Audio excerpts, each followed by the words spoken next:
Hello everyone, hope you all are fine. आज हम class 6 science का चैप्टर 11 नेचर्स ट्रेजर का 5th पार्ट स्टार्ट कर रहे हैं। चलिए शुरू करते हैं। Natural resources, renewable and non renewable.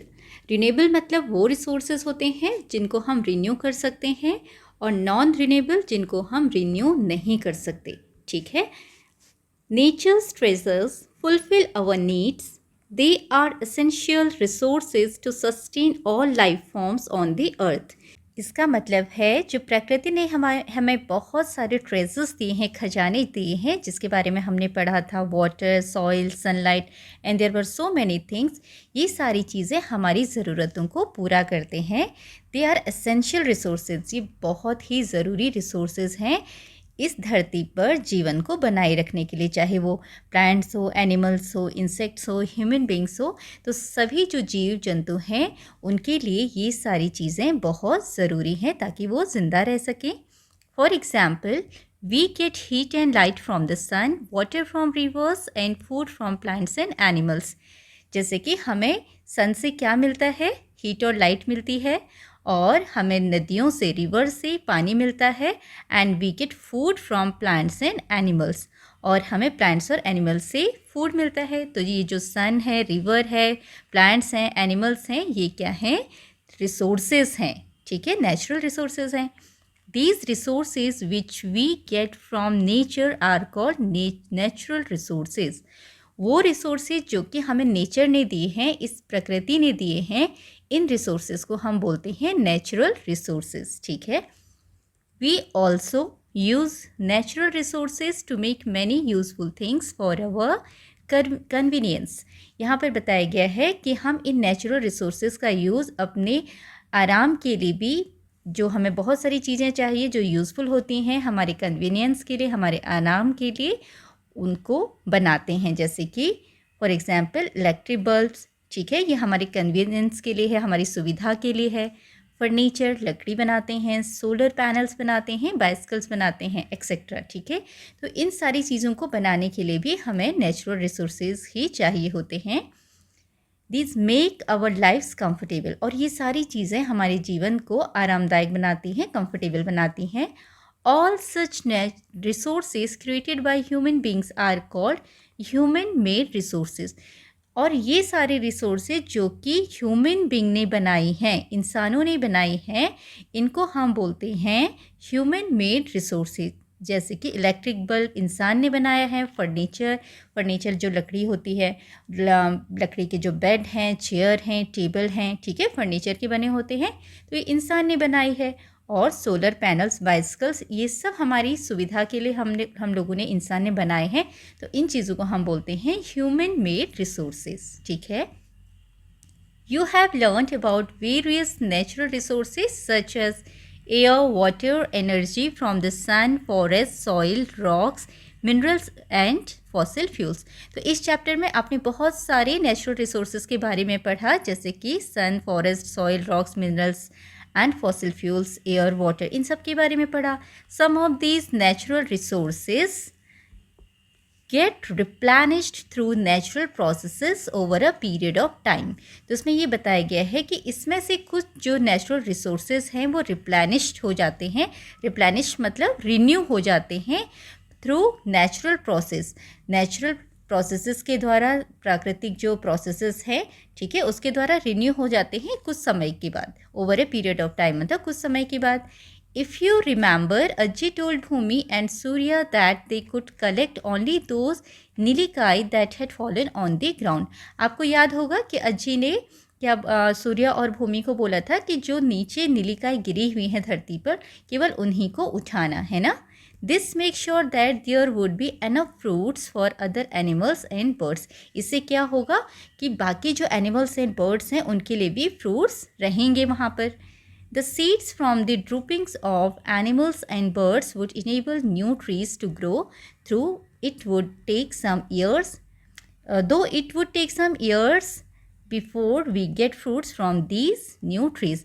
अब क्या होता है, जो एनिमल्स होते हैं, बर्ड्स होते हैं, वो फ्रूट्स को खाते हैं और उन फ्रूट्स को खाने के बाद जो फ्रूट्स के सीड्स होते हैं वो उनकी ड्रूपिंग्स के साथ, जो उनके एक्सक्रीटा है, वेस्ट मटेरियल है, उसके साथ अगेन धरती पर गिर जाते हैं और फिर उन्हीं सीड से न्यू प्लांट्स ग्रो करेंगे। ठीक है, हाँ, लेकिन उन प्लांट्स को बड़ा होने में और उनमें से फिर से हमें फल मिले, इसमें थोड़ा समय लग जाता है, कुछ साल लग जाते हैं। ठीक है, thus resources which get renewed, replenished or restored within a reasonable period of time are called renewable resources।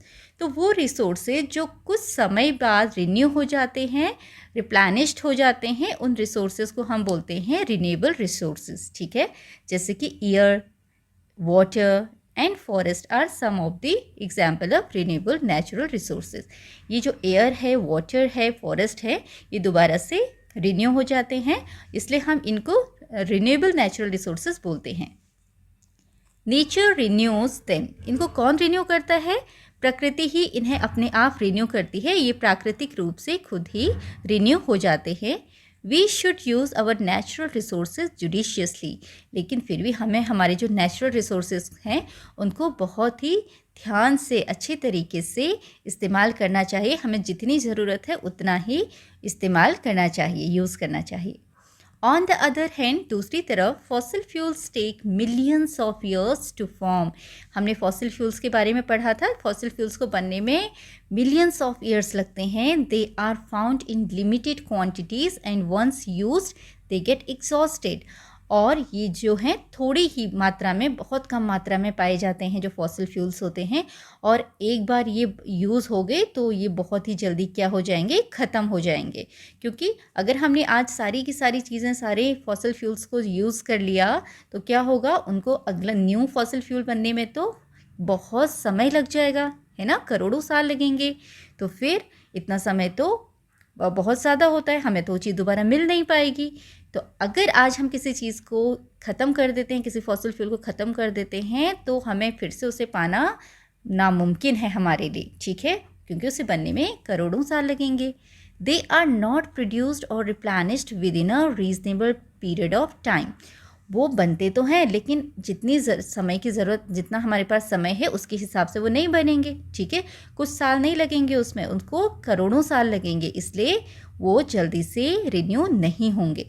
These resources are called non-renewable resources, इसलिए इनको non-renewable resources बोला जाता है। Example of non-renewable natural resources are minerals, soil, rocks, coal, petroleum and natural gas। तो ये आपके examples हैं जो कि non-renewable resources के हैं। Resources we use, अब जो resources हम इस्तेमाल करते हैं। It is time for Bhumi and Surya to go back home after a wonderful holiday at their Ajji's home। अब भूमि और सूर्या का अपने घर वापस जाने का समय हो गया था वंडरफुल हॉलीडेज से। उन्हें बहुत अच्छी छुट्टियां बिताई अज्जी के घर में, अब उनका अपने घर जाने का समय हो गया था। Their अम्मा, मदर, अम्मा मतलब mother, mummy, comes to pick them up, उनकी मम्मी उन्हें लेने के लिए आई। Bhoomi and Surya show her the vegetable plants that have started to grow in the garden and the dried chilies given by Ajji to take home। तो सूर्या और भूमि ने अपनी मम्मी को उन्होंने जो वेजिटेबल प्लांट्स उगाए थे अज्जी के साथ, वो दिखाए कि अब वो छोटे छोटे ग्रो होना शुरू हो गए थे, उगना शुरू हो गए थे। और उन्होंने अपनी मम्मा को ड्राइड चिलीज़ भी दिखाई, सूखी हुई मिर्ची भी दिखाई, जो कि अज्जी ने उनको दिए थे घर ले जाने के लिए। दे notice changes in the color of the skyline and the smell of the air once they reach the city। अब क्या हुआ, भूमि और सूर्या जब अपने शहर पहुँचे, उन्होंने वहाँ जो आसमान को देखा और उनको जो अपने शहर में स्मेल आई वह हवा से, वो डिफरेंट थी। स्काईलाइन भी अलग था, आसमान में भी इतनी क्लैरिटी नहीं थी, आसमान साफ नहीं था और हवा में भी स्मेल थी। ऐसा क्यों हुआ होगा? क्योंकि सिटी में पॉल्यूशन होता है, जबकि अज्जी तो एक ऐसी जगह रहती थी जो फॉरेस्ट के पास था, जहाँ की हवा एकदम साफ़ सुथरी थी। There are very few trees, और सिटी में बहुत कम पेड़ थे जहाँ वो रहते थे। The air does not smell as good as the air at Ajji's place, और जो हवा की स्मेल थी वो उतनी अच्छी नहीं थी जितनी अच्छी अज्जी के वहाँ पर थी। They can smell smoke from the vehicles. अपने शहर में इन दोनों बच्चों को हवा में किसकी स्मेल लग रही थी? व्हीकल्स के स्मोक की, धुएं की स्मेल आ रही थी। दुर्गंध जो होती है, धुएं की गंध होती है, वो आ रही थी। द एयर इज़ पॉल्यूटेड, और जो हवा थी वो भी पॉल्यूटेड थी, पॉल्यूशन था। Amma says yes when we use fossil fuels in our vehicles smoke is generated. अब अम्मा ने, उनकी जो मम्मी थी, उन्होंने बोला कि जब हम फॉसिल फ्यूल्स को यूज़ करते हैं अपनी गाड़ियों में तो धुआं जनरेट होता है, धुआं निकलता है। Now there are vehicles which cause less pollution. लेकिन अब कुछ व्हीकल्स बन गए हैं, कुछ गाड़ियाँ बन गई हैं जिनसे पॉल्यूशन कम होता है। For example there are electric vehicles that do not release any smoke. तो अम्मी ने बताया, जो उनकी मदर थे अम्मा, उन्होंने बोला कि अब इलेक्ट्रिक व्हीकल्स भी बनने लगे हैं। बच्चों, आपने भी देखा होगा बहुत सारे इलेक्ट्रिक स्कूटर्स आते हैं, स्कूटीज़ आती हैं, ठीक है, और इलेक्ट्रिक कार्स आती हैं जिनसे बिल्कुल भी धुआं नहीं निकलता, क्योंकि वो इलेक्ट्रिसिटी यूज़ करते हैं। So people are making an effort to create alternative. तो लोग कोशिश कर रहे हैं कि इस पोल्यूशन का कुछ ऑल्टरनेटिव निकाला जाए, ठीक है, ताकि पोल्यूशन कम हो और हम गाड़ियों को भी इस्तेमाल कर सकें। इसलिए अब इलेक्ट्रिक व्हीकल्स बनने शुरू हो गए हैं।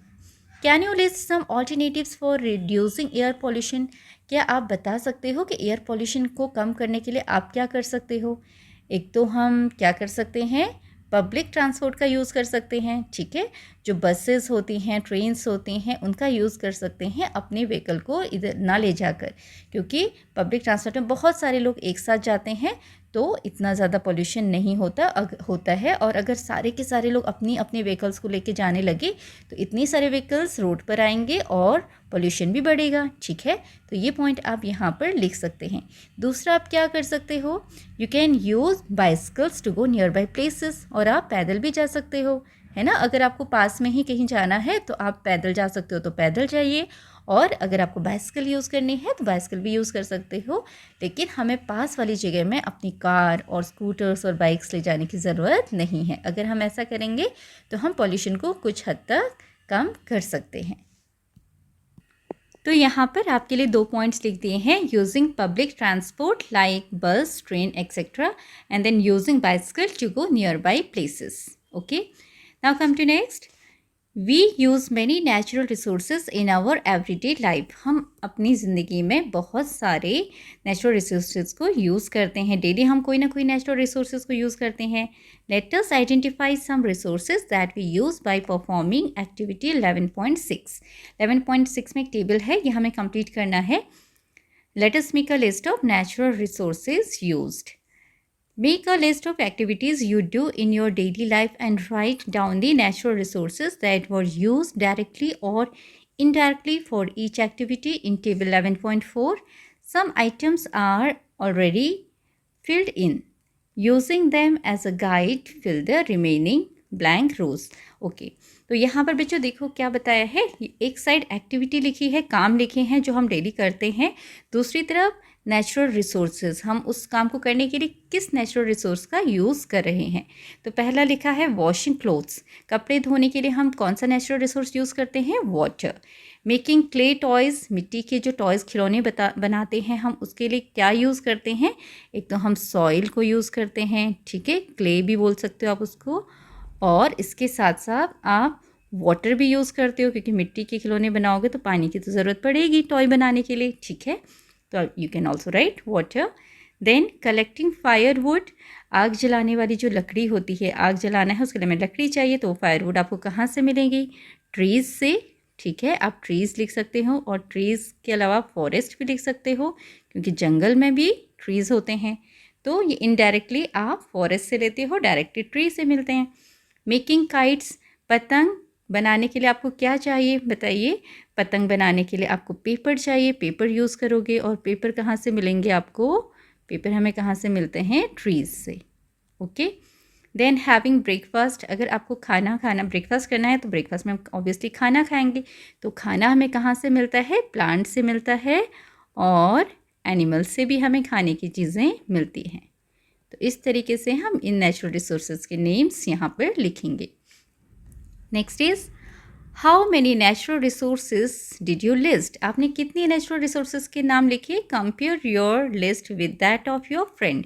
जितने नेचुरल रिसोर्सेज के नाम आपने लिखे और आपके फ्रेंड ने कितने लिखे वो आप कंपेयर करोगे। जैसे आपने यहाँ पर 1 2 3 4 5 6 7 8 9 नेचुरल रिसोर्सेज के नाम लिखे, ऐसे ही आपका फ्रेंड जो है वो नेचुरल रिसोर्सेज के नेम लिखेंगे। तो आपने कंपेयर करना है कि किसने कम लिखे हैं, किसने ज़्यादा लिखे हैं। You and your friends have listed many natural resources that we use every day. आपने और आपके फ्रेंड ने बहुत सारे नेचुरल रिसोर्सेज के नाम लिखे हैं जो कि आप इस्तेमाल करते हो अपनी दैनिक जीवन में। These resources are air, water, soil and food from plants and animals. और ये नेचुरल रिसोर्सेज क्या हैं? हवा है, वाटर पानी है, सॉइल है मिट्टी है, और फूड है फ्रॉम प्लांट्स एंड एनिमल्स, और खाना है जो कि हमें प्लांट्स और एनिमल्स से मिलते हैं। We get these resources from nature and also make things using them for our consumption. हम ये जो चीज़ें हैं, ये जो दीज रिसोर्सेज हैं, ये हमें जो भी रिसोर्सेज हमें कहाँ से मिली हैं? नेचर से मिली हैं, प्रकृति से मिली हैं। और हम इन रिसोर्सेज से बहुत सारी चीज़ें भी बनाते हैं अपने कंजप्शन के लिए, अपने यूज़ के लिए, ठीक है, अपने खाने पीने के लिए, अपने इस्तेमाल के लिए। Therefore, we must conserve our natural resources and use them responsibly without wasting them. इसलिए हमें इन सभी रिसोर्सेज को, इन नेचुरल रिसोर्सेज को कंजर्व करके रखना है, सेव करके रखना है, सुरक्षित रखना है पूरी जिम्मेदारी के साथ, बिना इनको वेस्ट किए, इनको बर्बाद किए, ठीक है। तो इन सारी नेचुरल रिसोर्सेज से हमें कुछ ना कुछ मिलता है जो हमारे जीवन को आसान बनाता है ना। तो हमें इन सारी नेचुरल रिसोर्सेज को बहुत ही सावधानी से, जिम्मेदारी के साथ इस्तेमाल करना चाहिए और इनको बिल्कुल भी बर्बाद नहीं करना चाहिए। This way we can continue to fulfil our present needs while also saving up for the future without harming the environment. और अगर हम पूरी ज़िम्मेदारी से इनको इस्तेमाल करेंगे तो इस तरीके से हम हमारे आज की जितनी भी ज़रूरतें हैं उनको पूरा कर पाएंगे और अपने फ्यूचर के लिए भी इनको बचा कर रख पाएंगे बिना प्रकृति को नुकसान पहुंचाए, ठीक है। हमें नेचर को नुकसान भी नहीं पहुंचाना है, जो वातावरण है, एनवायरनमेंट है, उसको भी नुकसान नहीं पहुंचाना है, और इनको आपने आज के लिए भी बचा के रखना है और फ्यूचर के लिए भी बचा के रखना है। आज भी हमें इनको अच्छे तरीके से इस्तेमाल करना है और आने वाले समय के लिए, भविष्य के लिए भी इनको अच्छी तरह से बचा कर रखना है। There is a quote by Mahatma Gandhi. Mahatma Gandhi ji ने बोला था, earth provides enough to satisfy every man's need but not for every man's greed. इसका मतलब है कि जो धरती है, पृथ्वी है, वो प्रोवाइड करती है, देती है एनफ, काफ़ी, to satisfy every man's need. ये जो धरती है वो इतना देती है कि इस धरती पर रहने वाला हर एक इंसान, उसकी ज़रूरत पूरी हो सके, वो सेटिस्फाई हो सके। ये प्रकृति, ये धरती हमें इतना देती है, लेकिन not for every man's greed, लेकिन हर एक इंसान के ग्रीड के लिए नहीं, लालच के लिए नहीं। मतलब अगर कोई इंसान अपने को सेटिस्फाई रखने के लिए, उसको जितनी ज़रूरत है, जितना इसको अपने को सेटिस्फाई रखने के लिए ज़रूरत है, उतना हर किसी को ये धरती देती है। हमें इतनी चीज़ें इस धरती से मिलती है कि हमारी ज़रूरतें पूरी हो सके। लेकिन कोई इंसान बहुत ज़्यादा लालच करता है तो उसके लालच को पूरा करने के लिए ये धरती नहीं दे पाएगी। इसका मतलब हम सभी को इस धरती से जो भी चीज़ें मिलती हैं उसको इस तरीके से इस्तेमाल करना है कि हमारी ज़रूरतें पूरी हो सके, ना कि हमें लालच करके बहुत ज़्यादा यूज़ करना है ना, और बर्बाद करना है। हमें इसको बर्बाद नहीं करना है, लालच नहीं करना है, बल्कि जितनी हमें ज़रूरत है, आवश्यकता है, उतना ही इसका इस्तेमाल करना है, ठीक है। आगे कुछ कीवर्ड्स हैं जो कि इस चैप्टर में हमने पढ़े। Air, coal, forests, fossil fuels, human made resources, natural gas, natural resources, non-renewable resources, petroleum, renewable resources, resources, rocks, soil, sun, water, rainwater harvesting, then classify, experience, explore, investigate, observe, survey.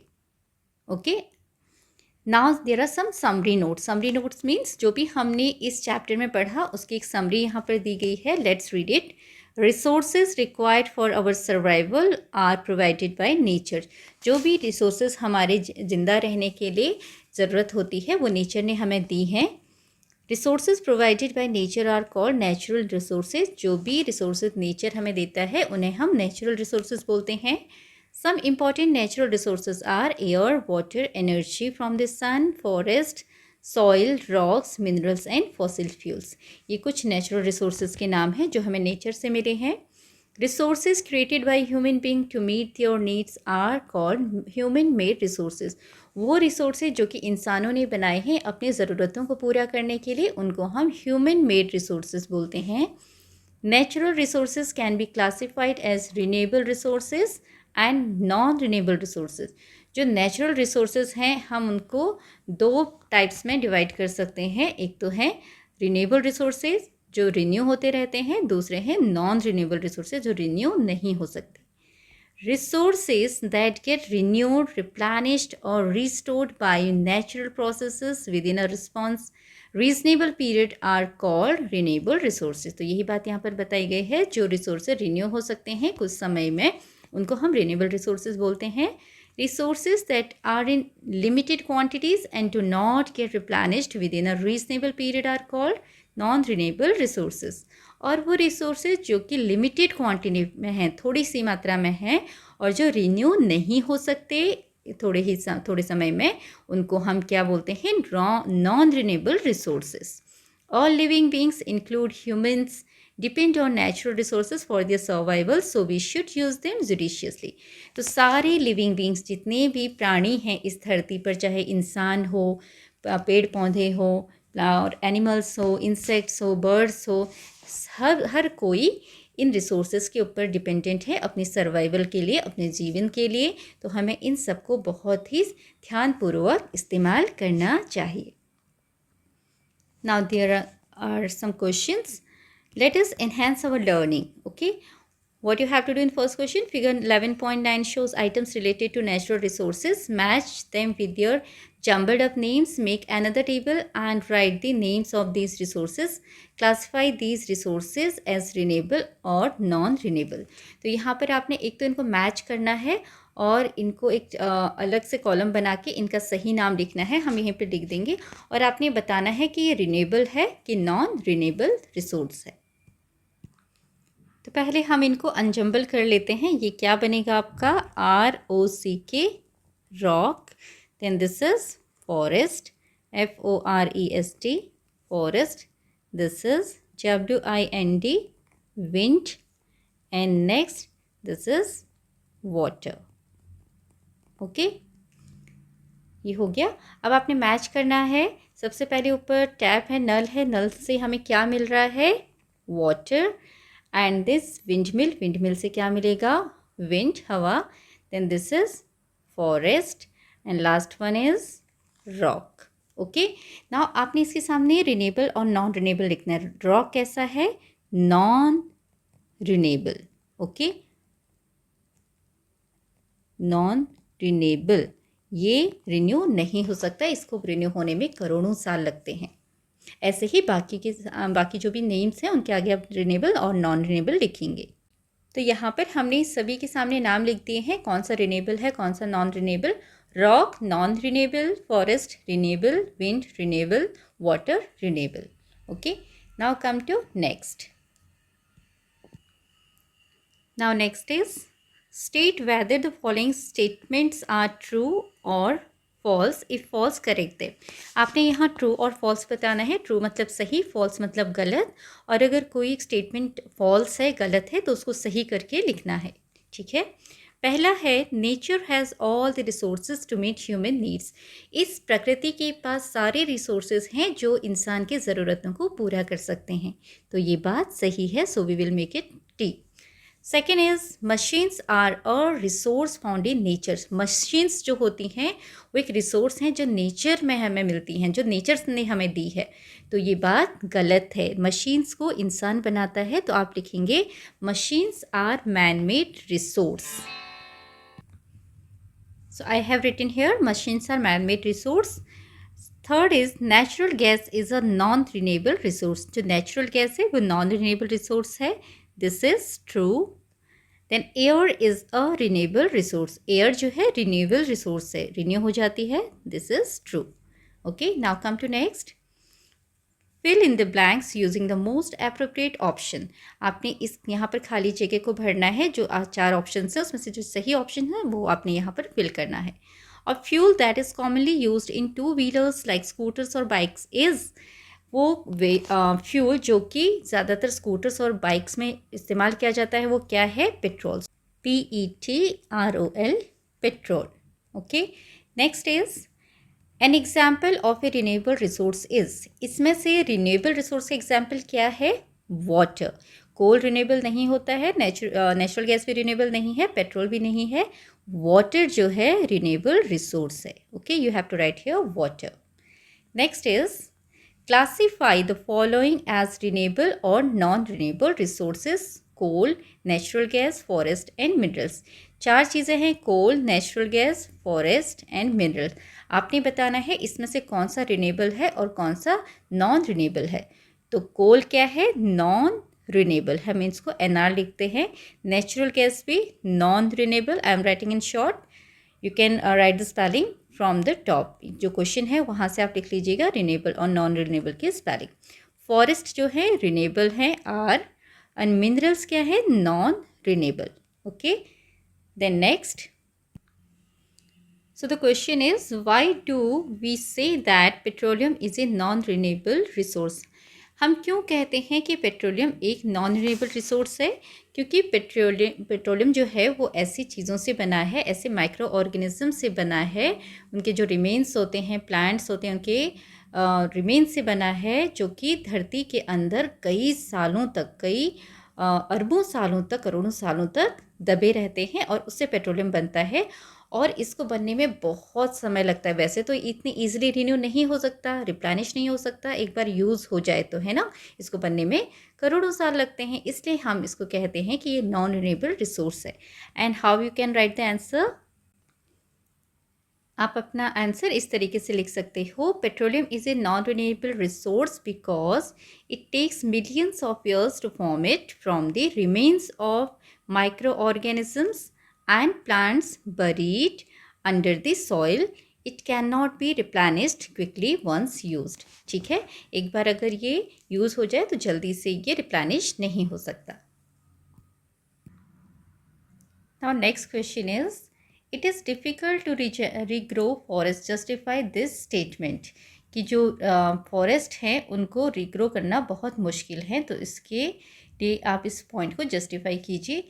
तो ऐसा क्यों है? क्योंकि it takes many years to grow a new forest. एक नए forest को grow करने में सालों लग जाते हैं, या फिर एक लॉस्ट फॉरेस्ट को रिस्टोर करने में सालों लग जाते हैं. देयरफॉर, इसलिए वी मस्ट प्रिजर्व. ठीक है, इसलिए हमें इनको प्रिजर्व करके रखना चाहिए. एंड रिस्पॉन्सिबिलिटीज और यूज़ फॉरेस्ट रिस्पॉन्सिबली, और इनको ध्यान से यूज़ करना चाहिए, पूरी जिम्मेदारी के साथ यूज़ करना चाहिए, ताकि इनको एनफ समय मिल जाए रीजनरेट करने में, रिग्रो करने के लिए. ठीक है. Now the next question is, make a list of 5 daily activities. 5 daily activities जो हैं उनकी हमें एक लिस्ट बनानी है. In which you use natural resources, जिसमें आप नेचुरल रिसोर्सेज को यूज़ करते हो. Suggest ways by which you can reduce their use, और आपने तरीके बताने हैं कैसे आप उनके यूज़ को कम कर सकते हो.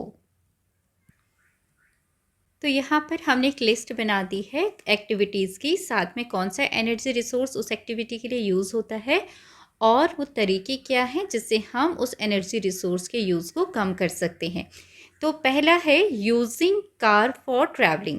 ट्रैवल करने के लिए हम कार इस्तेमाल करते हैं. उसमें कौन सा एनर्जी रिसोर्स यूज़ होता है? पेट्रोल. तो हम पेट्रोल को कम यूज़ हो ऐसा क्या करें कि पेट्रोल कम यूज़ करना पड़े? Using public transport. एक तो हम पब्लिक ट्रांसपोर्ट यूज़ कर सकते हैं जैसे कि बस, ट्रेन।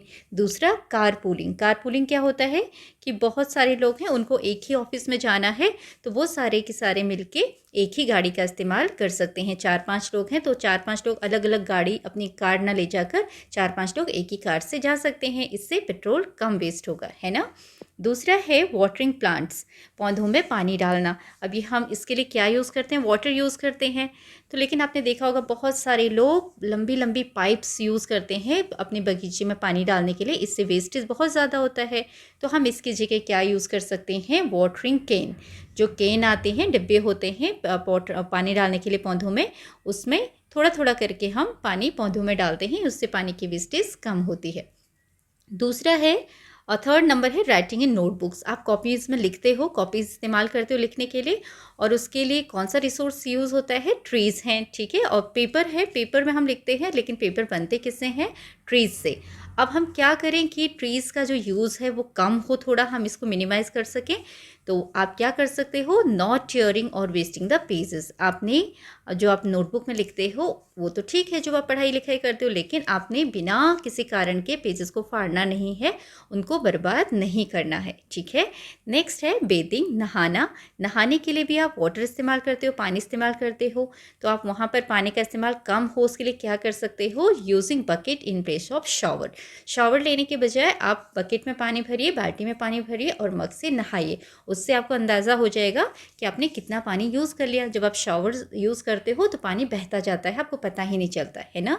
तो इस तरीके से हम यहाँ पर पानी का यूज़ कम कर सकते हैं। देन ईटिंग फूड, खाना हम खाते हैं, ठीक है, और वो खाना हमें कहाँ से मिलता है, प्लांट से और एनिमल से, पेड़ पौधों से, जानवरों से मिलता है। तो हम इन पेड़ पौधों को कम नुकसान हो, कम यूज़ करें अपने डेली एक्टिविटीज़ के लिए। तो उसके लिए हम क्या कर सकते हैं, ऐसा नहीं कि खाना कम कर देना है, खाना तो आपने उतना ही खाना है जितना आपको ज़रूरत है, लेकिन आपने खाने को वेस्ट नहीं करना है, बर्बाद नहीं करना है। कई लोग होते हैं ना, आपने देखा होगा शादी होती है, वहाँ जाते हैं, पार्टीज़ में जाते हैं, भर भर के अपनी जो प्लेट्स हैं उनको बहुत सारा भर लेते हैं, उसके बाद खा नहीं पाते और उसको डस्टबिन में डाल देते हैं, वेस्ट करते हैं। तो इससे नुकसान होता है ना, बहुत सारे लोगों को खाने को भी नहीं मिलता। तो हमें ऐसा नहीं करना चाहिए, हमें खाने को बर्बाद नहीं करना है। तो ये कुछ एक्टिविटीज़ है जिसके द्वारा आप इन रिसोर्सेज को सेव कर सकते हो, बचा सकते हो। Next question is list 4 activities that are possible due to the presence of air. ऐसी 4 एक्टिविटीज़ बताइए जिसकी वजह से जो कि एयर की वजह से पॉसिबल हो सकती है, मतलब हवा होगी तभी वो काम हो पाएंगे, है ना। तो आपने यहाँ पर 4 एक्टिविटीज़ लिखनी है, तो क्या क्या आप लिख सकते हैं वो देखिए। तो यहाँ पर हमने 5 एक्टिविटीज़ लिख दी हैं। ड्राइंग क्लोथ्स, कपड़े सुखा सकते हैं आप। रनिंग विंड मिल्स को रन करने के लिए भी हवा चाहिए। फ्लाइंग काइट्स, काइट्स उड़ाने के लिए भी हवा चाहिए। ब्रीदिंग, सांस लेने के लिए हवा चाहिए। एंड इन्फ्लेटिंग टायर्स, टायर्स में हवा अगर भरनी है तो हमें एयर तो चाहिए, ठीक है। तो इस तरीके से आप ये एक्टिविटीज़ यहाँ पर लिखेंगे।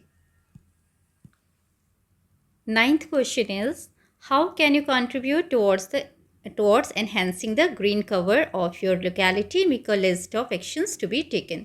तो यहाँ पर आपको बोला गया है कि आपके एरिया में, आपकी लोकेलिटी में आप ग्रीन कवर को कैसे इन्हांस कर सकते हो, बढ़ा सकते हो। ग्रीन कवर मतलब पेड़ पौधे या जो गार्डन हैं, ठीक है, उनको कैसे ज़्यादा से ज़्यादा बढ़ा सकते हो। तो उसके लिए आप क्या क्या कर सकते हो, वो कुछ एक्शंस आप लिखिए। तो आप यहाँ पर बता सकते हैं, make people aware about the importance of trees. लोगों को जागरूक करना है पेड़ों के महत्व के बारे में, ठीक है। दूसरा, plant trees in your locality. आपकी लोकेलिटी में आपने ज़्यादा से ज़्यादा पेड़ लगाने हैं। Then protect the trees and plants from being cut. आपकी लोकेलिटी में जो भी पेड़ पौधे लगे हुए हैं उनको कटने से बचाना है। Then take care of the plants growing in your area. आपके एरिया में जो भी प्लांट्स लगे हैं उनकी आपने प्रॉपर देखभाल करनी है। उसमें वो अगर किसी प्लांट को वाटर की ज़रूरत है तो वहाँ वाटरिंग करना है।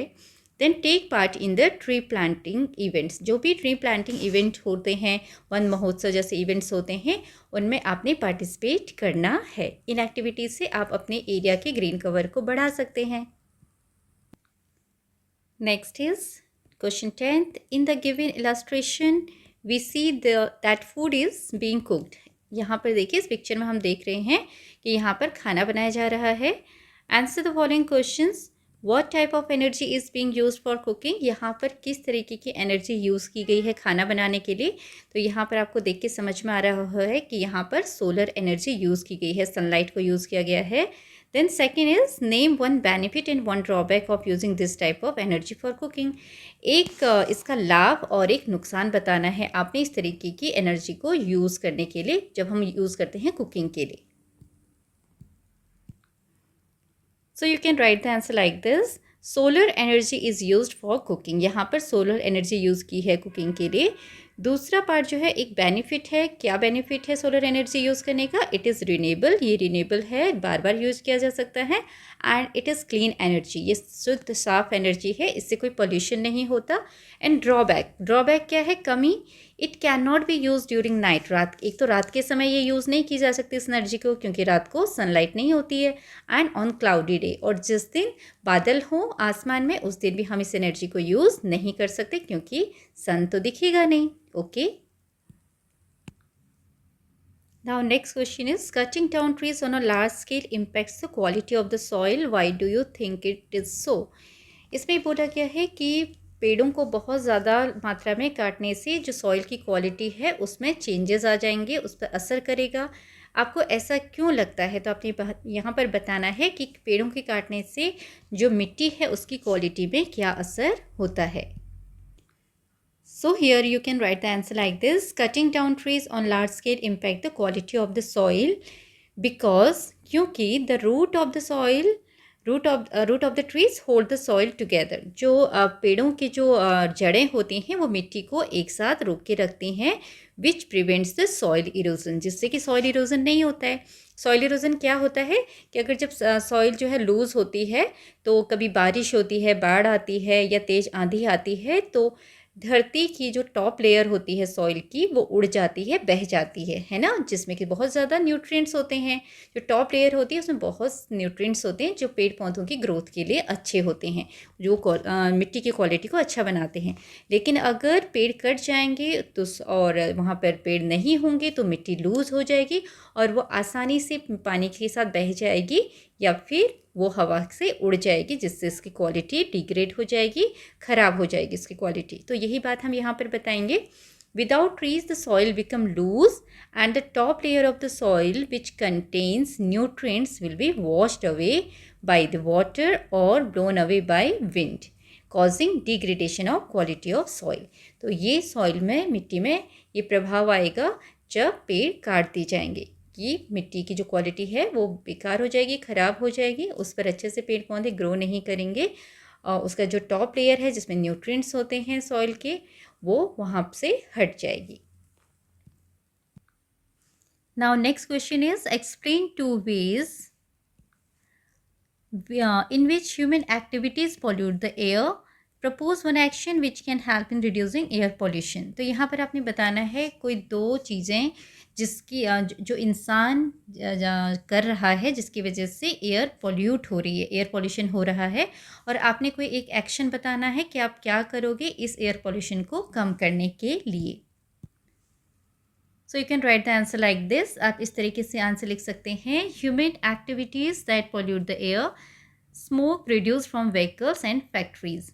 जो इंसान है वो गाड़ियों का इस्तेमाल कर रहा है, फैक्ट्रीज चला रहा है, जिसकी वजह से वहाँ से स्मोक निकलता है और इससे एयर पॉल्यूशन होता है. दूसरा है cutting down of trees in large scale. बहुत ज़्यादा मात्रा में पेड़ों को काटना.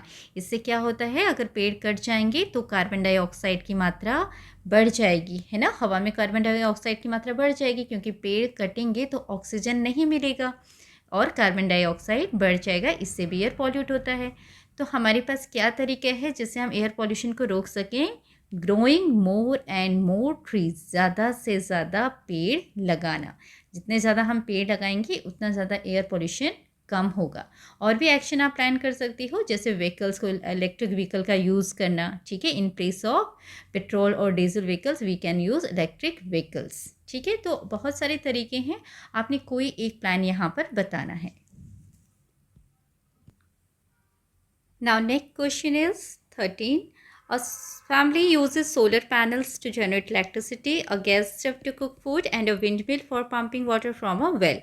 एक परिवार है जो कि सोलर पैनल्स का यूज़ करता है इलेक्ट्रिसिटी पैदा करने के लिए और एक गैस स्टव का यूज़ करता है खाना बनाने के लिए, और विंड मिल का यूज़ करता है कुएं से पानी निकालने के लिए। What would happen if there were no sunlight for a week? क्या होगा अगर एक हफ्ते तक सनलाइट नहीं उनको मिलेगी? तो यहाँ पर क्या होगा, सनलाइट के ऊपर क्या चीज़ डिपेंडेंट है? केवल जनरेटिंग इलेक्ट्रिसिटी। वो इलेक्ट्रिसिटी को सोलर पैनल से यूज़ कर रहे हैं, और सोलर पैनल क्या किससे चलता है? सनलाइट की वजह से। तो अगर सनलाइट नहीं होगी तो उनका सोलर पैनल काम नहीं करेगा, वो काम करना बंद कर देगा। लेकिन जो खाना है वो बनता रहेगा, गैस स्टव एज यूजुअल चलता रहेगा, क्योंकि वो सनलाइट के ऊपर डिपेंडेंट नहीं है। और विंड मिल भी चलता रहेगा अगर उसको एनफ एयर मिली, विंड मिली चलने के लिए, ठीक है, जैसे कि वो चलता है, और ये भी सनलाइट के ऊपर डिपेंडेंट नहीं है। Now you can see how you have to write the answer.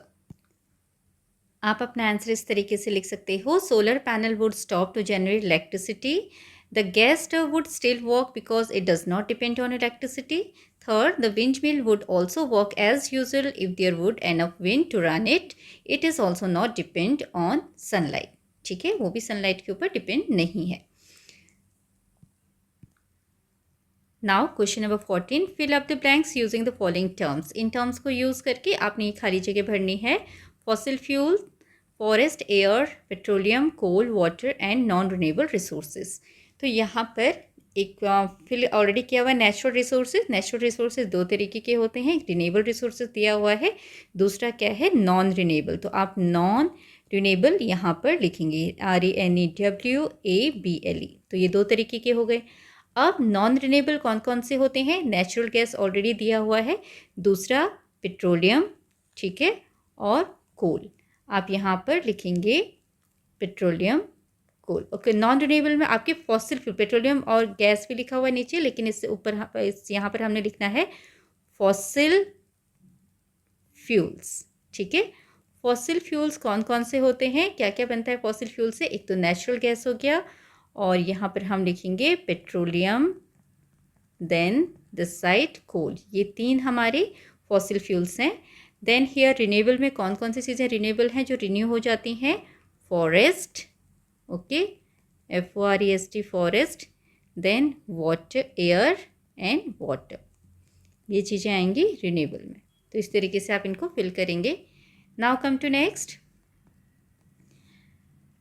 There is an increasing demand of trees to meet the requirement of industries and for housing. Therefore, trees are being felled. It is justified. Discuss and prepare a brief report. आपसे बोला गया है कि जो trees हैं उनको काटा जा रहा है क्योंकि इंडस्ट्रीज़ के लिए और हाउसिंग के लिए, उन हाउसिंग की जो डिमांड बढ़ रही है। अब आपने देखा होगा बहुत सारी जगह पर घर बन रहे हैं, फ्लैट्स बन रहे हैं, इंडस्ट्रीज़ बन रही हैं, और उनको बनाने के लिए जगह चाहिए। और अगर जगह चाहिए तो उस जगह पर जो भी पेड़ पौधे लगे हैं उनको काटते हैं लोग, है ना, उनको काटना पड़ता है। तो क्या ये चीज़ सही है कि हमें घर बनाने के लिए और इंडस्ट्रीज़ सेटअप करने के लिए इन पेड़ों को काटा जाए? तो आपने यहाँ पर एक इसके बारे में डिस्कस करना है और एक छोटी सी रिपोर्ट लिखनी है। यहाँ पर हम अपना आंसर इस तरीके से लिख सकते हैं, cutting trees is not justified for housing and industries. Industries और हाउसिंग के लिए पेड़ों को काटना ठीक नहीं है, बिकॉज क्योंकि it led to many environmental issues. इसकी वजह से बहुत सारे एनवायरनमेंट के इश्यूज़ हो सकते हैं, जैसे कि इंक्रीज इन एयर पॉल्यूशन बढ़ जाएगा अगर हम पेड़ काटेंगे, सॉइल इरोजन होगा, ठीक है, लॉस ऑफ बायोडाइवर्सिटी मतलब जो भी आपको पक्षी जानवर दिखाई दे रहे हैं वो सब यहाँ पर नहीं रहेंगे, डेथ हो जाएगी उनकी, क्योंकि उनको रहने के लिए जगह नहीं मिलेगी। एंड मैनी क्लाइमेटिक चेंजेस, और क्लाइमेट में भी चेंज आ जाता है पेड़ों को काटने से। Therefore we should promote the practices like planting of trees. और हमें क्या करना चाहिए? प्लांटिंग ऑफ ट्रीज जो है, पेड़ों को ज़्यादा से ज़्यादा पेड़ पौधे हमें लगाना है, इस प्रैक्टिस को कंटिन्यू रखना चाहिए, प्रमोट करना चाहिए। The next question is, propose a plan to use less water in your school. What steps would you take to make this plan happen and how would it help the environment? तो आपको यहाँ बोला है कि आपने plan करना है कि स्कूल में कम से कम पानी का इस्तेमाल हो, ठीक है, उसका यूज़ कम करना है पानी का। तो आप क्या स्टेप लोगे और इससे एनवायरनमेंट को क्या फ़ायदा होगा? तो आप अपना आंसर इस तरीके से लिखेंगे, plan to use less water in school, make students aware about the importance of water. सबसे पहले तो सभी विद्यार्थियों को पानी के महत्व के बारे में बताना है। फिक्स द लीकेजेस, कहीं भी कोई लीकेज है नलों में तो वो ठीक करना है। Reuse the water for gardening, और जो भी पानी पीने का इस्तेमाल होता है और उसके बाद जैसे आप हैंड वॉश करते हो उस पानी को, जो पानी नीचे बह जाता है हाथ धोने के बाद, उस पानी को गार्डनिंग के लिए यूज़ करना है। Water tank should be checked for any overflow of water. जो आपके स्कूल्स के छतों के ऊपर वाटर टैंक्स रखे रहते हैं उनको चेक करना है कि उनसे कोई ओवरफ्लो तो नहीं हो रहा है। कई बार देखा है वाटर टैंक्स भर जाते हैं और पानी गिरता रहता है, तो इसको भी चेक करना है। लेकिन ये बच्चों ने नहीं करना है, ये बड़ों को बताना है, ठीक है। Next, tap should be turn off while not in use, और जब नल इस्तेमाल नहीं हो रहे होते हैं उनको बंद रखना है। आपने देखा है कई बच्चे नल को खुला छोड़ देते हैं, है ना, इस्तेमाल करते हैं और उसके बाद खुला छोड़ देते हैं, तो ऐसा नहीं करना है। यूज़ करने के बाद नल को बंद कर देना है। और इससे क्या फ़ायदे होंगे? There will be no water shortage in the school and it will be available for future also. आपके स्कूल में पानी की कमी नहीं होगी और वो भविष्य के लिए भी अवेलेबल रहेगा, ठीक है। तो इस तरीके से हमारा चैप्टर कंप्लीट होता है। आई होप इसमें जो भी बातें बताई गई हैं वो आपको अच्छी तरह से समझ में आई होंगी। Thank you for watching.